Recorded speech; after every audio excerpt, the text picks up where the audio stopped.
عقاب کے جسم پر 7,000 پر ہوتے ہیں، لیکن وزن صرف آدھا کلو یعنی 500 گرام۔ بغیر پروں کے عقاب کا وزن 272 گرام ہوتا ہے۔ عقاب پروں کو نیچے کی طرف حرکت دے کر پرواز کے لیے توانائی حاصل کرتا ہے، جس وجہ سے عقاب کے جسم میں پروں کو نیچے دھکیلنے والے عضلات کی تعداد پروں کو اوپر دھکیلنے والے عضلات سے زیادہ ہوتی ہے۔ ان عضلات کا وزن عام طور پر عقاب کے جسم کے پورے وزن کا آدھا ہوتا ہے۔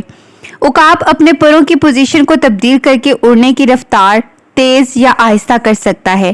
جب تیز اڑنا چاہتا ہے تو اپنے پروں کے سامنے والے حصے کو ہوا کے رخ پر اندر کی جانب موڑتا ہے، اور جب رفتار کم کرنا چاہتا ہے تو اپنے پروں کے چوڑے حصے کو ہوا کے مخالف موڑ لیتا ہے۔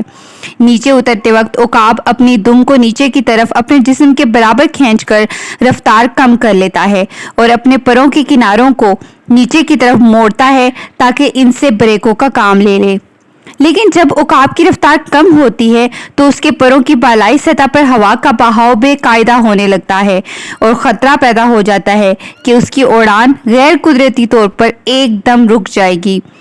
ایسا ہونے کی صورت میں عقاب بلندی سے زمین پر گر کر زخمی ہو سکتا ہے، اور اس بات کا امکان ہوتا ہے کہ وہ جان سے بھی ہاتھ دھو سکتا ہے۔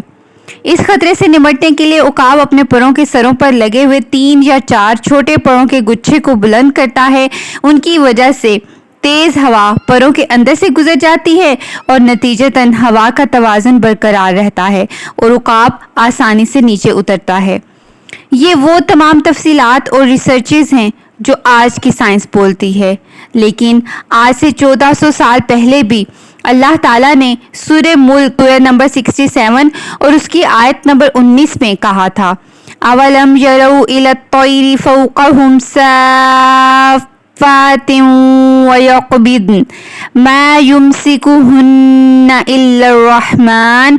کیا انہوں نے اپنے اوپر پرندے نہ دیکھے، پر پھیلاتے اور سکیڑتے؟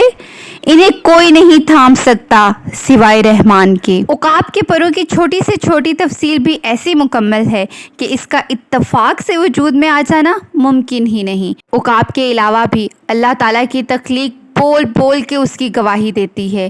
اللہ تعالیٰ کی کتاب قرآن مجید کھولیں، پڑھیں، اس پر ایمان لائیں اور اس پر عمل کریں۔ السلام علیکم ورحمۃ اللہ وبرکاتہ۔